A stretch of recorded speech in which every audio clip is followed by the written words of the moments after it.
ওখানে আমার এক বান্দা আছে তোমার চেয়েও জ্ঞানী। মুসা আলাইহিস সালাম বললেন তাই নাকি?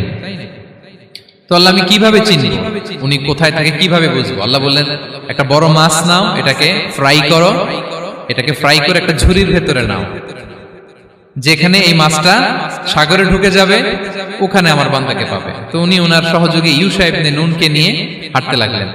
হাঁটতে হাঁটতে এক জায়গায় ক্লান্ত হয়ে পাথরের পাশে বিশ্রাম নিলেন। ওই পাথর থেকে আবার এক ধরনের পানি বের হয়, এই পানিটারে বলে আবে হায়াতের পানি, মাউল হায়াত, জীবন নদীর পানি। এই পানি কোনো মৃত প্রাণী বা বস্তুর গায়ে লাগলে ওটা জীবিত হয়ে যায়।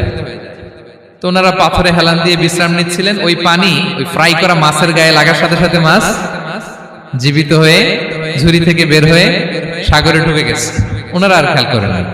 এরপর আবার হাঁটতে লাগলেন। হাঁটতে হাঁটতে যখন ক্লান্ত শ্রান্ত তখন বলে এই ইউশা আমাদের ওই মাছ ফ্রাই মাছটা দাও, এখন খাই। ঝুড়ি খুলে দেখে মাছ নাই। মাছ গেল কোথায়?